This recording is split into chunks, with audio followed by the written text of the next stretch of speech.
Hi everyone.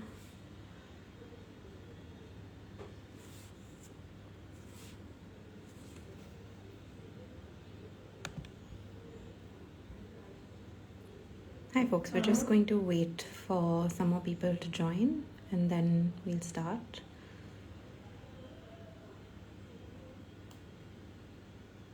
Hi Cara, I see you. I'll just add you. Just waiting.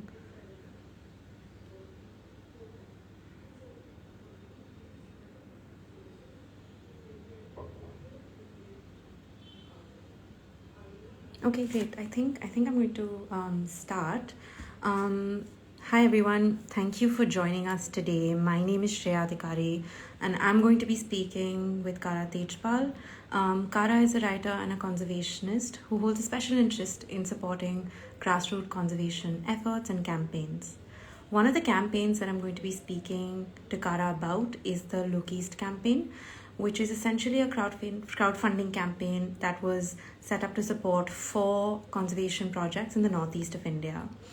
It successfully reached its target over the course of 14 days. And so with Cara, what we're going to do is we're going to try and unpack to see what it really means to run a successful digital crowdfunding campaign. Cara's here, so I'm going to add her in.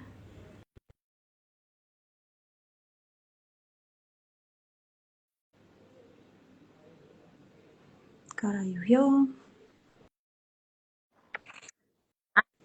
Hi, Cara. I can see you. Can you hear me as well? All good? Okay. Okay, cool.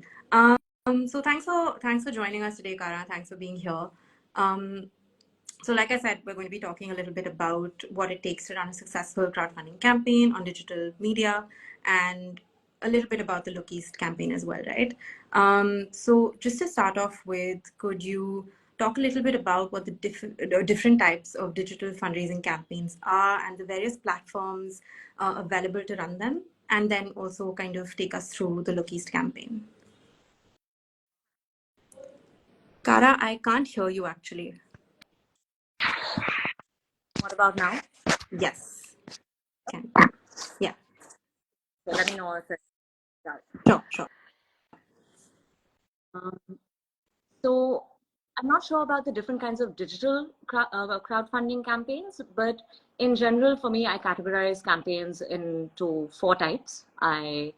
There's awareness campaigns, there's pride campaigns, there's action campaigns, and then there's fundraising campaigns. Over the past decade, I have worked on all of these kinds of some capacity or the other. And I think one of the things that really jumped out at me was how little information there is out there on how to do this. So a lot of it was trial and error and figuring out what works and how to leverage our communication skills and networks to be able to reach our goals. In terms of crowd campaigns, we have run about 5 over the past 7 years. Fortunately, all of them have been able to raise their target funds, and in some cases gone even beyond that, which has been really amazing. The Look East campaign in particular is a campaign that we launched in January this year. Well, actually in December last year. We ran this into the new year, and it was a collaborative campaign, which was a first for me, in that I worked with Sanctuary Nature Foundation, which is the organization I'm associated with, and Green Hub, which is an incredible organization based in Tezpur. And Green Hub works with Indigenous youth on video documentation with a focus on community and conservation projects. Last year in October, I was invited to be a mentor to Green Hub Royal Enfield Small Grants Program, for which they had shortlisted participants from the Northeast to come and pitch their projects to a really amazing jury of judges. In the course of these 4-5 days that myself and about 6 other with the applicants, it kind of struck me that there are so many incredible projects, and all of us really felt really horrible that we'd only be able to support a few of them with the grants being offered. And that's when, talking to the other mentors, talking to Rita Banerjee, who's the founder of Green Hub, we thought about raising funds for 2 additional projects. I have to say that in the selection, I think every single project was very worthy of selection, but the projects that have mass public appeal, because fundraising is difficult. And something I've learned over the years is that people really want to give to causes that where they feel there can be a tangible. People don't like donating to running costs or very kind of academic or theoretical ideas. They like to donate to uh, a, a cause or an initiative that they feel they'll be able to see the results of very fast. So we chose four really cool projects. They were quite diverse. We had each one was at a budget of about 5 lakhs, and so we aimed to raise 20 lakh over this 20. Um, the I'll give you a line about each of the projects we chose. We Yeah. chose. Oh, okay, we have lost Cara. We'll just wait for her to get back. Yes.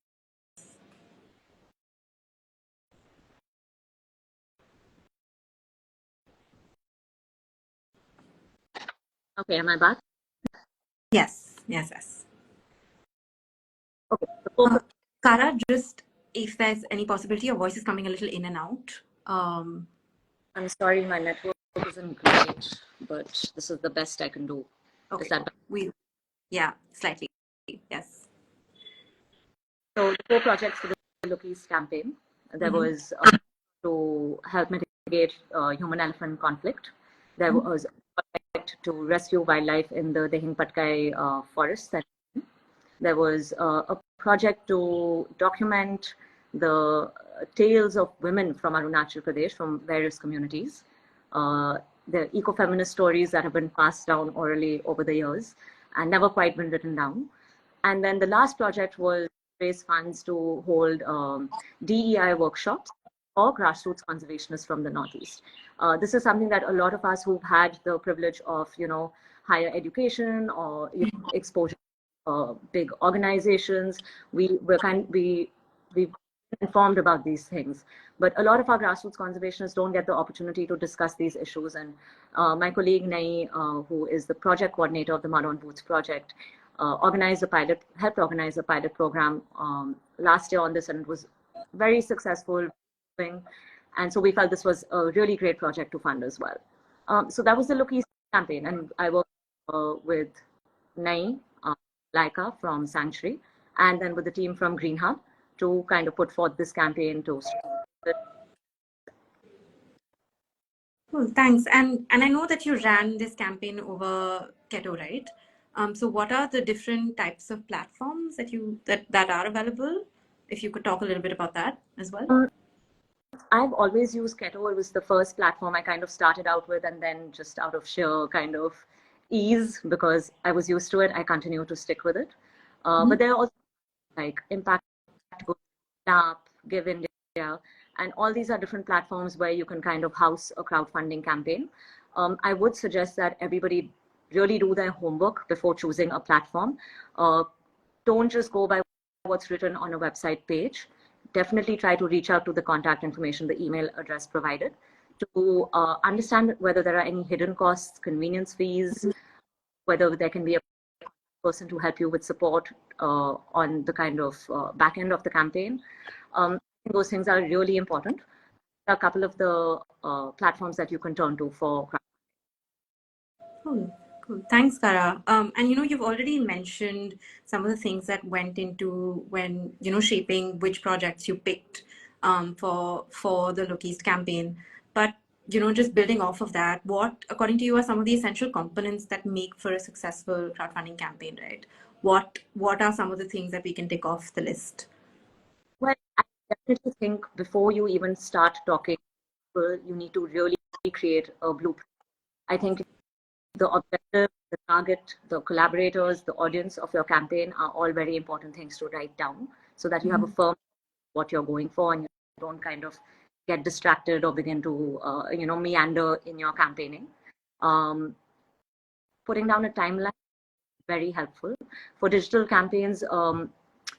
You need to be putting out information and content every single day.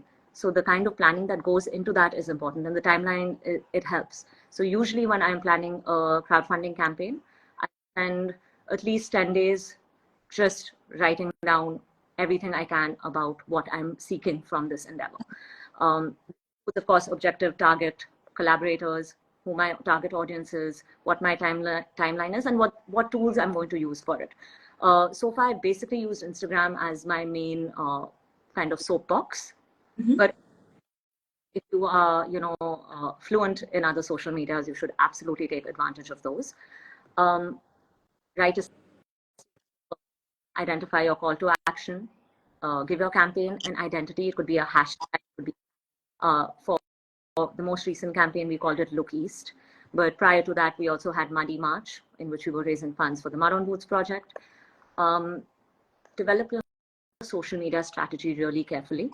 And one of the really great tools you have for this is creating templates from, even a free platform like Canva, which is what I've done in the past. And having a kind of cohesive look to your, I found, goes really far. It gives people, it has recall value. For a lot of the fundraising we do, I feel we kind of bring up causes out of the blue. They're not always things people have read about, or have any context of. So in the first half of any campaign, I just spend time laying context, building context about the issue. Yes, what am I looking for? How much money do I want to raise? But why do we need to do this? Who are the people it's supporting? What is the assurance I can give donors that their money is going to be put to good use?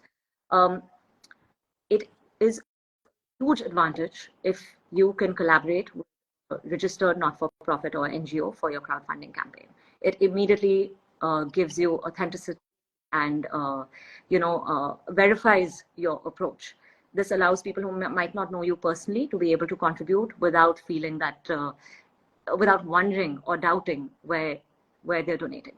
So even if your cause is not, even if you're not affiliated with an organization, if you have to find an organization that kind of espouses the same values, has a similar objective, and see if there's space for a partnership or collaboration over there.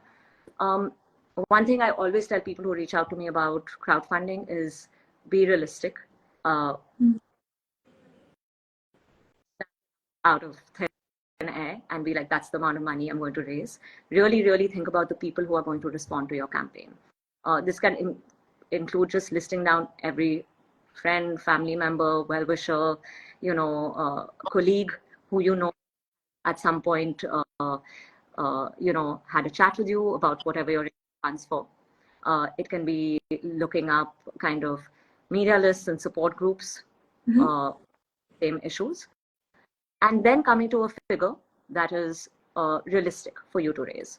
If I can only list 10 people who would want to support me, I'm not going to put up a number that feels impossible. Right. So I definitely also an aspect of personality type that has played in for me personally when I've been raising funds. Long before I started crowdfunding, I was just talking about conservation all the time to everybody who would listen to me. I've always had large and varied friend groups, and I do think these things have played in helping us achieve our goals for these campaigns. Along with your social media strategy, if you can find media allies, make those cold calls, send those emails out. If you want to supplement your crowdfunding with a petition, you can figure out whether you want to approach another site where you can, list signatures. And if you can plan offline events, those are always incredible. One year, Vanvasam, which is a nature trails group, they helped plan a couple of offline events during our crowdfunding endeavor, and it was really cool because they planned a nature walk in Sanjay Gandhi National Park, and not many people showed up. I'd say about 8 or 10, but they actually saw a leopard on that trail, which was really, really exciting for everybody involved, and kind of added, this incentive and impetus and urgency to our call.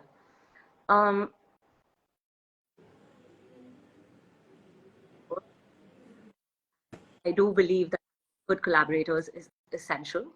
And these are people whose skills are different from your own. So, if you have someone who's great with logistics, they can help you over there. someone who's good at graphics and art or writing. They can help you kind of formulate your messaging or your campaign look. So collaborators are, I feel, a non-negotiable part of running a really good crowdfunding campaign. And lastly, be creative. People get bored, and when you're harping on about the same thing day after day, you have to figure a way to do it that does not just annoy people and they don't just mute you. Thanks, Cara. The collaboration bit actually stood out to me because I think you mentioned it a couple of times, and so it also played an integral role in the dynamics of the Look East campaign, right? What was it like, working collaboratively, working with different teams, even logistically, right? There must have been challenges and wins, Yeah, both. all over the place. Of course, there was the Green Hub team in Tezpur, then there was Nai in Sikkim, and then Sanctuary social media coordinator Malaika in Gujarat, and myself in Goa. So we were all working from around the country. We planned some really cool things for the campaign as incentives for our donors. For example, we had giveaways, which was sponsored by friends and well-wishers. They included, signed copies of books. They included 2-night, 2-day stays at eco resorts. They did a bunch of different really fun things. And so just to coordinate that section of it, it would have been impossible if I was working it alone, but my colleague Nai completely handled that. Malaika completely handled the kind of look of the campaign. She designed all the templates, including for Instagram posts, for Instagram stories. The Green Hub team did all the fact checking, the data collection and collation from the different project leaders we're raising funds for. They also were really good in coming up with reels, which is something I have no experience with. So, it immediately gave us a wider network. Then between Green Hub and Sanctuary Foundation, we had this incredible network of just contacts. So we could send out on WhatsApp broadcasts, on email and newsletters, and then of course on the 2 different pages of these organizations on social media. I think we made an effort to thank every single donor personally, and I think that made a difference. People like to be acknowledged for their contributions, and I think that was actually an important part of running this campaign. Right. Yeah. I would believe so. But so that's, you've taken us from the beginning to the end. Coming to like the midpoint, there must have been, days when things didn't go as planned, and you would have expected that, okay, we're going to hit this much by X date, but it didn't happen. What would your advice be to get past that, sort of midway slump? Should campaigners completely go back and revise strategy? What are some of the tactics that they can utilize to kind of re-energize their campaigns? The entire process is quite provoking because every time I run a campaign, I feel, oh my God, I've promised to raise funds for people doing really great work. And if I don't do it, failure on my part, that's going to let a lot of people down. So definitely there's that aspect of kind of nervous energy when you're running a crowdfunding campaign. I think being prepared is you can take, and you keep some cards up your sleeve. So that's why I think strategy and planning is really important. You don't kind of use up all your aces on day 1, 2, 3, 4. You keep a couple of things in the kitty for, these slow days. What are those things? It could be anything. It could be having a prominent figure kind of give you a shout. Be doing something fun like a matching grant. One year we had an anonymous donor promise to donate 50,000 rupees if we raise 50,000 rupees from other donors. That immediately incentivized people to kind of chip in. And the giveaways were very special because we kept some of the kind of, honestly, I think every sponsor is amazing, but it's true that people value some giveaways more than others. So we kept some of the really kind of tempting ones at the midway point and on the last day to kind of give that extra push to people. We worked to have media reports and articles come out later on in the campaign, and this could be the cause of the person you're supporting, anything. So really, I just feel strategy is the best approach to take. I will say any crowdfunding campaign, at least dedicated to it every single day that it's running. I personally like to run shorter campaigns. I want to like kind of tie everything up in a 2 week to 3 week period, because the longer it runs, the more the kind of like lethargy sets in, and it's difficult to keep that level of motivation up. And of course, my friend, colleague, boss, Bitu Sehgal, often says, no one wants to hear you say, I have a nightmare. Everyone wants to hear you say, I have a dream. And so that aspect of like optimism, and in our case, conservation optimism, which can be pretty hard to come by, I think can give you a bit of an edge. If you're going into a campaign in a kind of desultory and negative, with a negative outlook, why would anyone want to support your work? But if you're able to kind of keep hope alive, we're human. Everybody wants to hold on to hope. Thanks, Cara. You've given us some really tangible takeaways, which is always appreciative. And I hope folks on the live and folks who watch the live later also take away some things from this. I wanted to check if there was anything else that you'd like to touch upon that we may not have spoken about. So, for the past few years, every year I've been doing a small kind of one-day workshop on campaigns for the purpose of RHATC, which is an advanced conservation training course held in Coimbatore every year. And for it, I created a presentation and I kind of put down some bonus tips. I just want to read them out because I think it'll help people. And also, yes, I for the past few years, I worked with a bigger team, but initially the crowdfunding campaign was run just by me and my colleague. Right. And it's for you to do that by yourself, but just be realistic. So choose a hashtag. We live in the era of the internet. So give your campaign an identity. Work as a team. Compile a toolkit if possible. This isn't always true for crowdfunding campaigns, but it can include, for example, a page where you have frequently asked questions, links to media coverage on your campaign, your contact details in case anyone wants to reach out. Send regular updates through the course of your campaign. Find relevant ambassadors who can kind of like amplify your voice. If possible, trilingual, I mean, unfortunately, the only language I'm very comfortable with is English, but it really work with colleagues who have fluency in other languages. It allows you much further. Definitely reflect local voices. Don't center yourself in the campaign. Center individual around. Create tiers of content. I think this is something that a lot of, especially academic scientists, researchers get stuck at. The jargon kind of, intellectual speak can be really alienating to a lot of people who do care and who are interested in your work.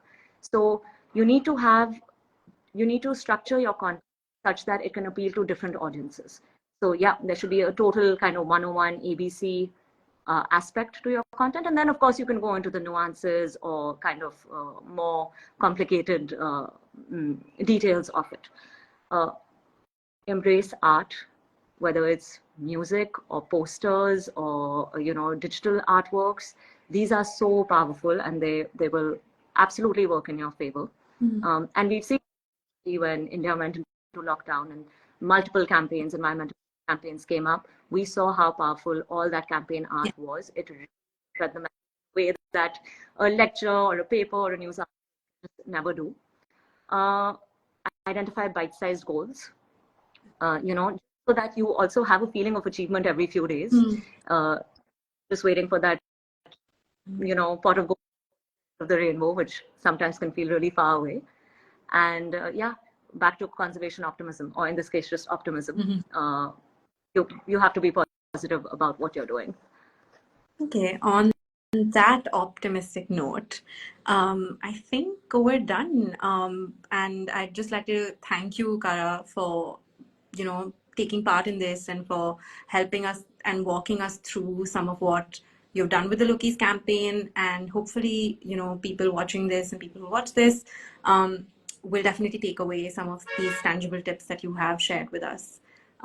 So thank you. Thanks a lot. course, please reach out to me, anyone who's watching this, if you're looking to, structure a campaign. I'm happy to share my presentation with you or have a chat with you if needed. Would you suggest they reach out to you over email? Yes, I think email is Cool. it's caratejpal@gmail.com. Sounds good. We'll also drop it in the comments when we post this live. Okay. Thanks, Cara. So, bye.